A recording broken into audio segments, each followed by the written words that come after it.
തൃശൂർ ചാലക്കുടി പോട്ട ബാങ്കിൽ കവർച്ച നടത്തിയ പ്രതിയെക്കുറിച്ച് ഒരു തുമ്പുമില്ലാതെ പോലീസ്. പ്രതിയെ തിരിച്ചറിയാൻ ഇതുവരെ കഴിഞ്ഞിട്ടില്ല. വണ്ടിയുടെ നമ്പറും അന്വേഷണ സംഘത്തിന് ലഭിച്ചിട്ടില്ല.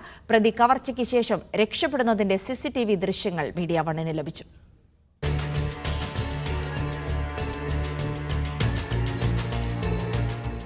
കേസ് അന്വേഷണത്തിന് പ്രത്യേക സംഘത്തെ രൂപീകരിച്ചു.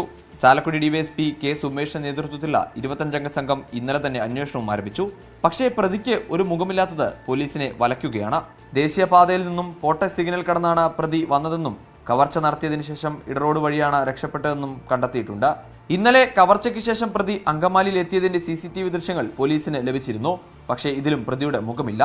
പ്രതി ഉപയോഗിച്ചിരുന്ന എൻടോർക്ക് ബൈക്കിനെ കുറിച്ചും പോലീസിന് വിവരമില്ല. ബാങ്കിന് മുൻപിലെ CCTVക്ക് ക്വാളിറ്റി കുറവായതാണ് വണ്ടിയെക്കുറിച്ചുള്ള വിവരങ്ങൾ കണ്ടെത്തുന്നതിന് തിരിച്ചടിയായത്. ജില്ലയ്ക്ക് പുറത്തേക്കടക്കം അന്വേഷണം വ്യാപിപ്പിച്ചിട്ടുണ്ടെങ്കിലും കാര്യമായ പുരോഗതിയില്ല. ഹിന്ദിയിലാണ് പ്രതി സംസാരിച്ചത്. പക്ഷേ അതുകൊണ്ട് മാത്രം പ്രതി ഇതര സംസ്ഥാനക്കാരനാണെന്ന് ഉറപ്പിക്കാനും കഴിയില്ല. ഒരുപാട് ചോദ്യങ്ങൾക്ക് മുൻപിൽ ഉത്തരമില്ലാതെ നിൽക്കുകയാണ് അന്വേഷണ സംഘം. മീഡിയ 1 തൃശൂർ.